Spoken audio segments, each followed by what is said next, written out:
Hey everyone, I'm Liz Hunt. And I'm Chelsea Poppins. And this is the Agency Rocket Show, where we talk about the chaos of running a creative agency.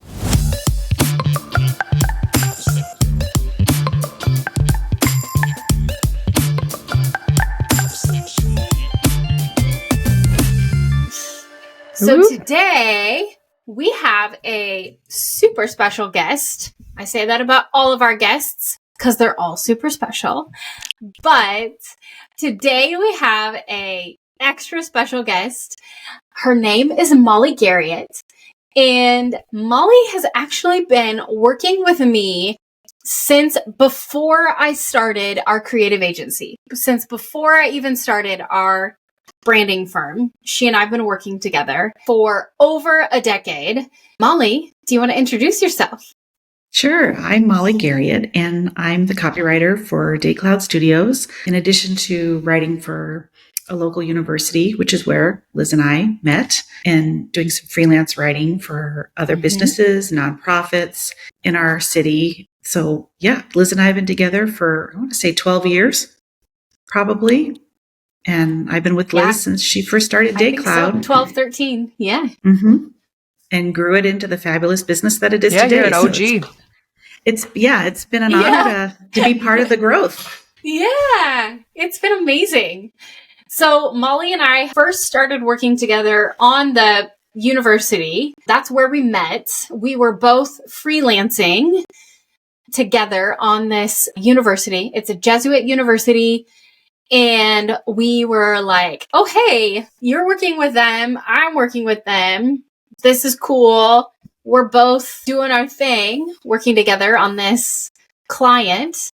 And we got to know each other working on this client together.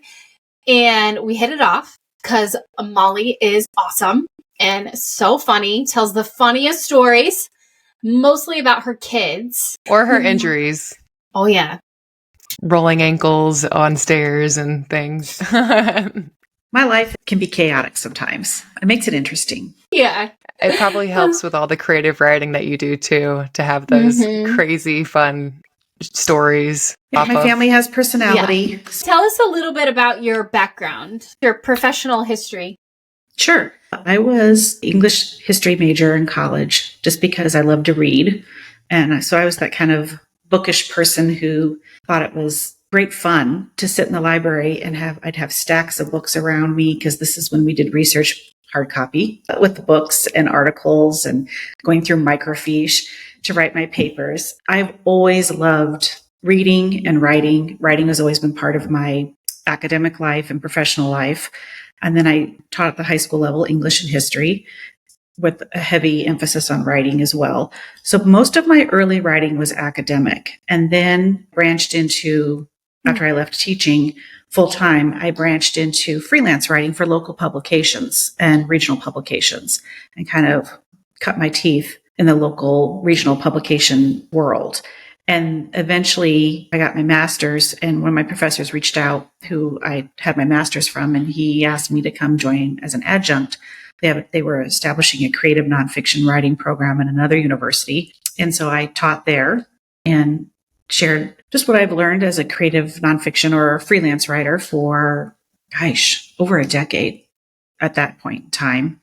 And then I happened upon the university where you and I met, Liz, another alma mater of mine, and started writing for them, then writing for you. And then it just sort of segued where I got out of the publication industry and into more of corporate nonprofit writing.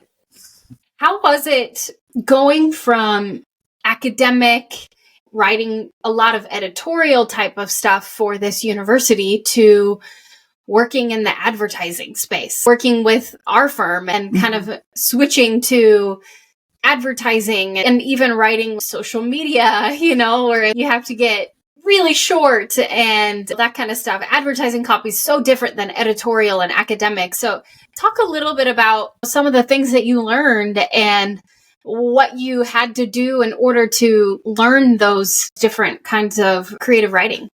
It's true.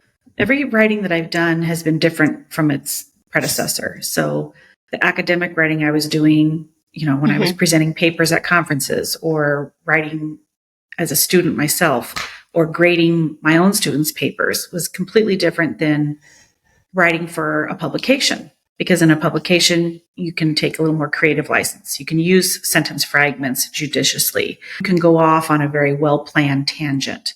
That's part of the fun of creative nonfiction or a magazine article. You have that license. I learned to just kind of roll with it. But then joining an actual branding firm like DayCloud is completely different. And I feel like I got a little of experience when you and I were working at the university. It was for their business school. I didn't know anything about business. My background was literature and history. I didn't know anything about marketing. It was all new. And I remember you had said this, and my previous boss had said, as long as you can find someone who's a good writer, you can teach them the new skills, but it's the innate ability to write. Anybody can learn a new application of that skill. And I think with any writer today, if you have been in it long enough, or if you plan to stay in it for any given period of time, you have to adapt and you're going to have to learn new skills. And it's trial and error. You don't learn how to be a good writer by reading about it. You learn how to be a good writer by actually writing and practicing and doing and seeing what works and seeing what doesn't work. And not being so married to what you've created so that if someone comes back and says it's not quite what we want, or this needs to be cut, or this needs to be shortened, or didn't hit the mark, that you're not offended, because it's learning. Everybody has a different voice. Everybody has different needs, but it's also fun because I think most writers are innate learners and they want to learn new things. But it is a shift. It is a shift. And so when I was called upon to try a new style of writing, then you do some research, look up examples, you take classes. LinkedIn Learning has classes on just about every topic. AMA has classes. So you just kind of recommit to learning something new, and hopefully you have a space that's safe enough for you to try these things and fail and try again. And you have a boss who can say, I like this. I need more of this, instead of saying what you don't do well. And you do that, Liz. Yeah. Good.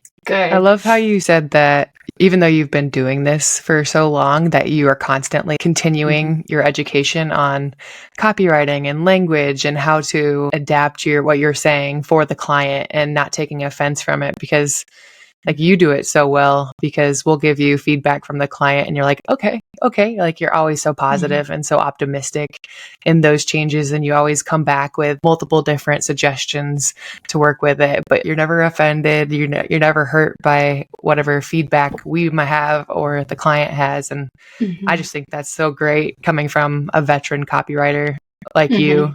You can't take it personally. Especially when you're working with a client, your job is to make that client's passion come alive.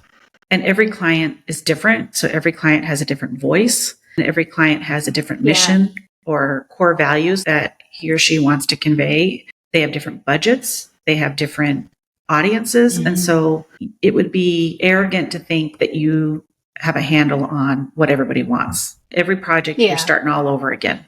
But even with our branding process of having 3 different stylescapes, your ability and knack for shaping the language and the content for each specific theme is, I mean, it was new to me coming onto DayCloud and seeing that in action, but for someone to have the ability to create the whole vibe for each specific stylescape.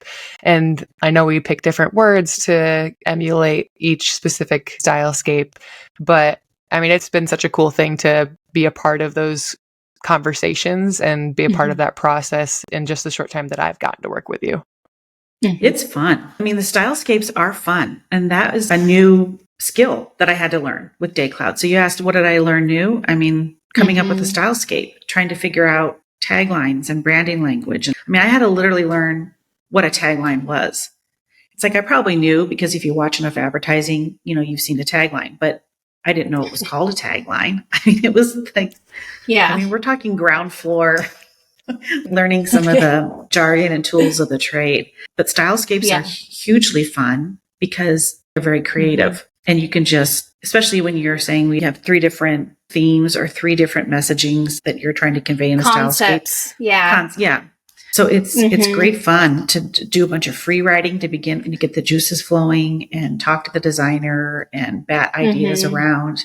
and that creative collaboration that you have with the designer, and they express what they're thinking visually, and then you have to try and put words to that, or vice versa. You have content and then they design around your content. It can go both ways, but those are enormously fun. But the first time I did it, I was not sure of myself at all. You're always nervous when you're trying something new, when you're out of your comfort zone. Yeah. That's when you got to lean into your fears, because I know all of us have that same mindset of wanting to be challenged and wanting to grow. And I mean, that is so important for freelancers or anyone new to graphic design or copywriting or whatever they're doing. When they're scared, to lean into it. You might as well go for broke. Yeah. Because I mean, there are some times when I just think when I'm producing is like, oh, they're never going to go for this. And they go for it. So I guess one of the main lessons I learned is don't self-edit.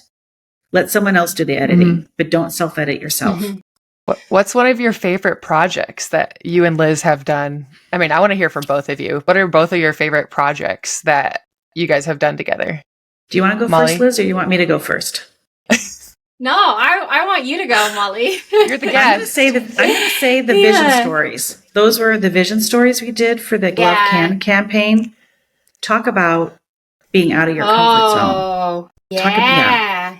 Set the stage. Explain what we did. The Love Can campaign was a campaign for a group of churches here in town who were going to center on a theme for the Lenten season to carry us through Easter season. Quick summation, it was show you the power of love. And so we interviewed 5 different individuals who somehow have been transformed by love. So these were, one was someone who had been imprisoned. Some, we have all different kinds of people who would have faced addiction, people who had faced abuse, homelessness. And then I would write a vision story based on this interview that was supposed to show the transformational power of love. And it was a challenge because it was a lot of free writing. And when I say a vision story, it was not a biographical story.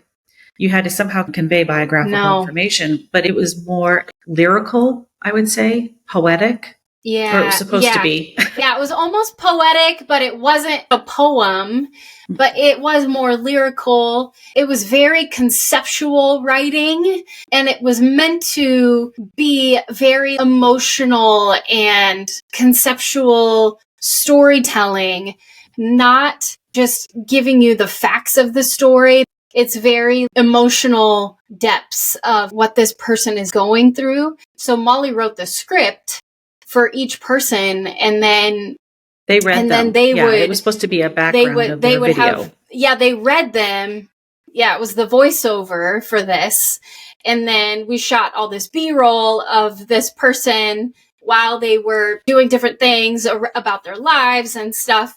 And then we shot a second video that was actual kind of story of their life, like how the love did transform them. So it was kind of this 2-part series of each story for the campaign. One that was kind of this teaser one that was very conceptual and super creative, very artsy and stuff.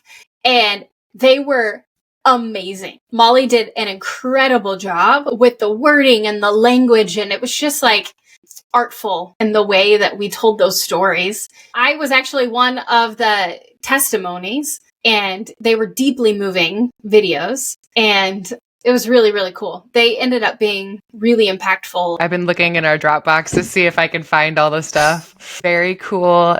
I know. The love can I know anyone listening to the podcast won't be able to see these things, but just because I didn't ever was on the project, so this is all new stuff to me too. But I was like, I can look in our Dropbox and see what you guys are talking about with like the drawing. Yeah, they ended up being gorgeous pieces of art, honestly. It was barely it was an ad campaign, but it was more than that. It was beauty and creativity and art and storytelling and all this stuff. You talk about advertising, it is storytelling. Everybody has a story. These stories, I think, because they were so personal, it wasn't a product or a commodity. It was someone's life. And so I was particularly nervous, but gratified and humbled that these individuals would share such personal stories with us, trusted us to tell the story. That's why I think it was so special. Yeah. I remember you saying that when you heard my interview, you were just crying and crying and crying. I know. I'm just because of some of the intense stuff, which we don't need to get into here. We will at some point. Well, I always say I never let anybody cry alone or drink alone. So it's like, if someone's going to cry, I'm going to cry right along with them. If someone's going to drink, you bet I'm going to have a drink with them. So that's a great motto. I love it. No, that is not my favorite. And it's probably because I was one of the subjects. Fair. I can't say that that's my favorite. You know, I would actually say that probably one of my most favorites was there was a campaign that we did, and it probably is the first ad campaign that we did for a client. And the reason it's probably my favorite is the fact that it was a really pivotal moment in the business, because I realized we were capable of doing more as a business than just graphic design stuff. And I realized like, oh no, we are capable of really building bigger things here at DayCloud. And it was when we built this whole campaign and put together an actual advertising campaign. And Molly was a part of that. It was for a wedding services organization here in town. And the campaign was called It's Your Party, Party Like You. And we had all the creative that went along with it and all the slogans. And that was like their social campaign was It's Your Party, Party Like You. And then the whole idea was a series of party like it's Gatsby. And so you could have a wedding party theme that was Gatsby themed, or party like it's 1998 or something. So you had a 90s party. And so there was like all these different kind of concepts that went along with it to reinforce the different party wedding ideas that whatever you wanted. And it was like the first time that we had done a real ad campaign for a client. And that was such a pivotal moment for me that I just realized like, oh, we as a business, we are capable of doing this. We're not just print and logo designers. We're capable of doing a lot bigger projects. And so I think we have done incredible work, and I think we've done incredible brand work. But I think the reason that one stands out for me so much and is my quote favorite is because I realized that it was just such a pivotal moment where I was like, no, that we can do so much more as a business. And so that's probably one of my most favorites that we've done together. And Molly and I and, others on the team were key parts in that project. That one was also just a very cool one to see. It's so colorful, vibrant, and the language is so fun and energetic. I see why that one is a favorite too. Yeah. Email campaigns and social media ads and animations and so many different pieces to it. It's so much collateral, and it was great. Molly, one question I have for you is there a difference in your mentality as you approach branding versus websites versus all these different platforms or spaces for your copywriting? How does your mentality change for each specific space? Wow, that's a great question. A lot of times our process starts with the stylescapes. So I always feel like I have a good foundation. If I have some messaging in place, if I have some taglines in place, if I have a mission or their values, I have a firm hold of a client's core values and what their mission is. Because no matter what I do, whether it's a website or an email campaign or whatever, front and center is what's the purpose? Like, why are we doing this? I mean, we're not creating art just for art's sake. I mean, there's a purpose for this. And it's to tell, a particular message. It's to tell a client's story. So, and when I have big projects like a website, I try not to look at the whole because it can get overwhelming, or when you have something like that client where we were doing email campaigns and social media campaigns and animation and a website and promotional materials because they had certain packages they were promoting. I mean, if you look at all that, collectively, it can get a little overwhelming. And so you approach each individual project, if it's like with one client in general, each project has its own focus or its own mission or its own identity. And I think breaking things down into manageable components is helpful to me. But you have to stay consistent. You have to stay consistent in voice. You have to stay consistent in taglines because you want that repetition. So you create the brand awareness. I do like it all. I really like websites, I have to say. I've kind of embraced websites because I have more of a chance to tell a story than just like in an email campaign. Yeah. I don't know if I answered your question. You get a little more of, no, you did, because you said you have to compartmentalize them. Yeah. Like make them their own thing in order to kind of process what you're creating for that specific piece. So that was perfect. But I totally get you with the about pages of websites, and you actually get a history, especially with some of our Valley dealers, you actually get a history of when it started, who owns it, and storytell a bit more through that whole family farm relationship or family dealer relationship. I love telling stories because that is what our job is. Our job is to tell a story. I remember when I was teaching the class in freelance writing at a local university, I would say, when I was freelancing for different publications, not everything I wrote about was interesting to me. I mean, that would be a perfect world if everything you ever wrote was interesting or was your passion. And I think a lot of people get caught up, well, I don't want to write about that. It's not my passion. I'm like, well, I think you're missing the point. Yeah. Your job as a writer is not to write about what you're passionate about all the time. Your job as a writer is to convey someone else's passion, is to tell their story in a way because they're passionate about it. I remember I had to write a story about a cinder block company. And I'm thinking, okay, well, here I go. But here we go. It wasn't my passion. I didn't know a darn thing about cinder blocks, but it was his passion. And so my job was to convey his passion to the reader and generate excitement. And so that's what I would tell my students is in perfect world, you'd write about only things you knew about and liked it.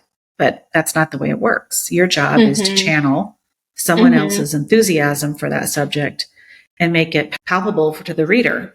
In a way that is kind of stretching and flexing those creative muscles, even if it doesn't seem creative to you. Yeah. But I would say I've learned not to judge a book by its cover. The clients you think sometimes aren't going to be all that exciting or all that fun have turned into be, like, surprisingly, some of the most enjoyable clients to work with and the most enjoyable projects. Like the project subject matter itself might not be what floats your boat, but working with the good most clients. Interesting. Yeah. And I always look at it as an opportunity to learn something new. Yeah. What are your thoughts, Molly, on being friends with your coworkers? My husband will say, don't blend worlds. Like if you have like worlds that collide, sometimes it doesn't always work.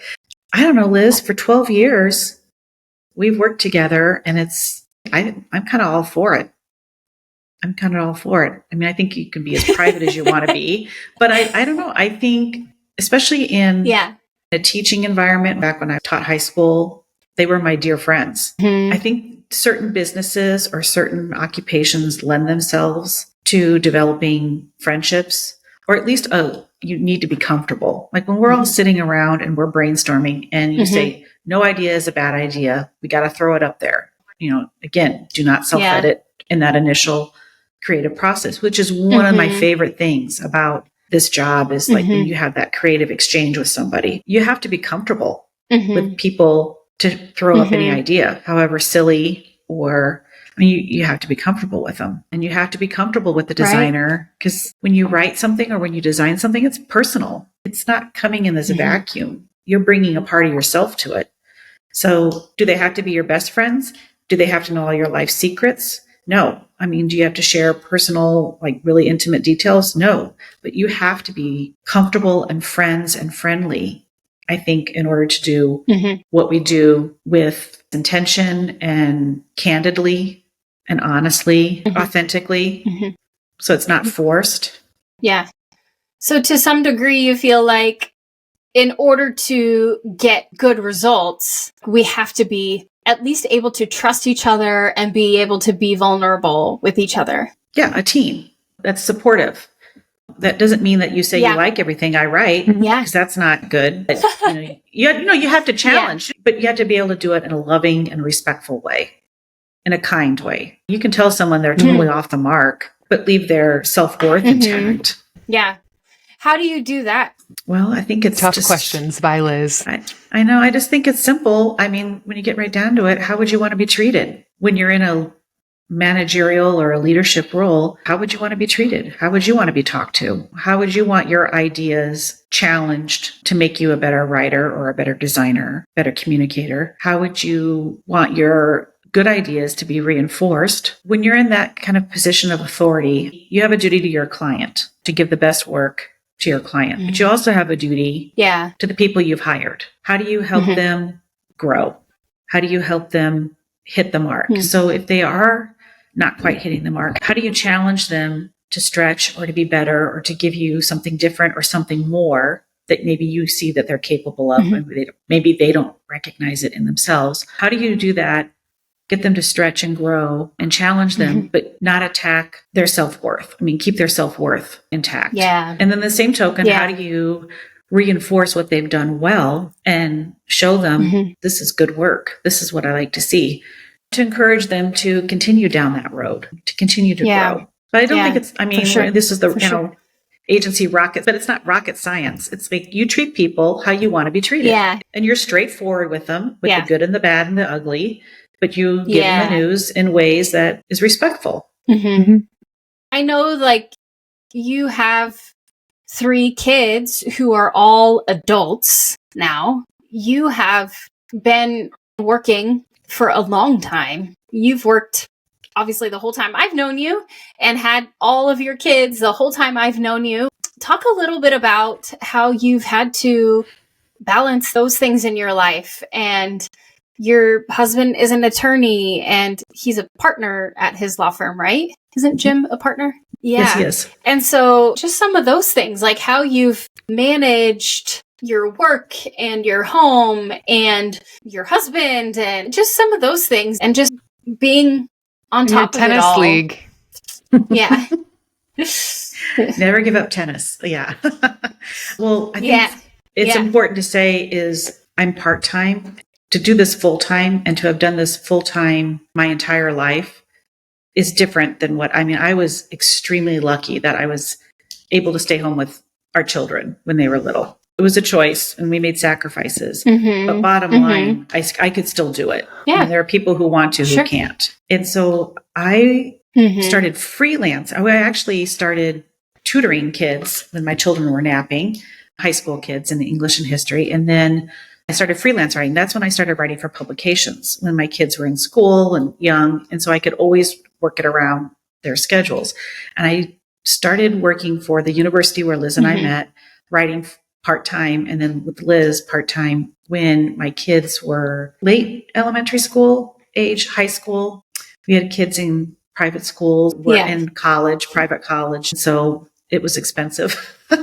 Tuition was a challenge. And so that's when I went back to work in earnest, like that, thinking, well, we have tuition payments to make. I think I need to help Jim out a little bit. But I've always been extremely fortunate that I could do this work from home for the most part. I'd come in for client meetings, but I could work remotely and I could work around my kids. So a lot of times when they were studying in the evening, that's when I'd do some writing. But and I also had really supportive bosses. Like I remember saying, we got to wrap this up. All right, people, we're off topic. I got to be up at school and at 2:45 for pickup. Let's wrap it up. And so let's go. I'm like, come on, it's like herding cats here. And I was the oldest and they were mostly 20 and early 30s, but mostly 20-year-olds. And it was like, sorry, people, you can chat on your own time, but I got pickup. Not on my time. Yeah. So I had supportive people, but it was fun. And I also thought it was good to model, especially to my daughters, using my degree and using my education and using my mind and having something that was outside of, it was still service of my family, but outside the family role, I guess. Yeah. I remember the first time I heard one of our ads was on the radio and I was with my two daughters and we were pulling in, and all of a sudden I heard this ad, and it was the first. I'm like, oh my gosh. I go, I wrote that. That's my ad. And they kind of like, wow, Mom. I mean, it was,